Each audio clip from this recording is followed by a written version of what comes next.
पानीपत में मराठों की हार का फायदा उठाकर बम्बई के अंग्रेज व्यापारी भी मराठों पर हावी होने की कोशिश करने लगे।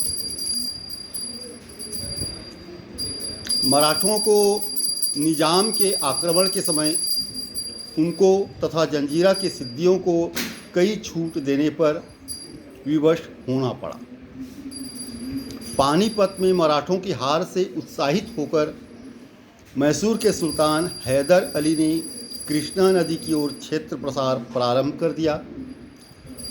उसने सीरा आदि कुछ प्रदेशों पर अधिकार कर लिया, जो मराठों के कर्नाटक स्थित क्षेत्रीय हितों के लिए घातक था, क्योंकि सीरा कर्नाटक में मराठों की सैन्य सामग्री तथा रसद का गोदाम था।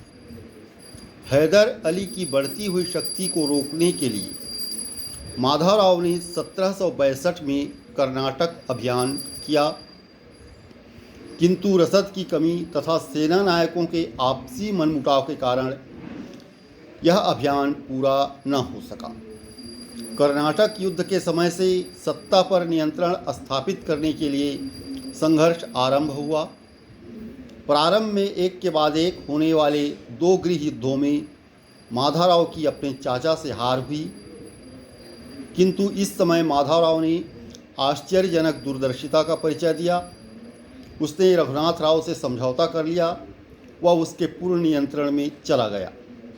इस काल में 1763 में माधवराव ने निजाम को हराया।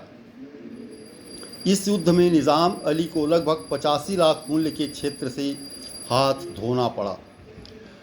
मराठों के इतिहास में 1763 की राक्षस भुवन की संधि का महत्व है, क्योंकि इसके बाद निजाम अली तथा पेशवा के संबंधों में ठहराव आ गया।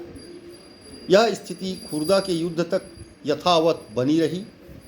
निजाम द्वारा मराठा राज्य क्षेत्र के हड़पने की चेष्टा बंद कर दी गई। मराठों की इस शानदार विजय का प्रभाव दक्कन तथा हिंदुस्तान दोनों ही स्थानों पर पड़ा। यूँ कहा जाए, ये इस विजय का प्रभाव दक्कन पर तो पड़ा ही पड़ा और संपूर्ण हिंदुस्तान में पड़ा। यह विजय पानीपत के युद्ध के बाद मराठों के पुनरुत्थान की प्रथम सूचना थी। इसके बाद से माधवराव पर रघुनाथ राव का नियंत्रण व संरक्षण समाप्त हुआ और उसने स्वतंत्र रूप से कार्य करना प्रारंभ कर दिया।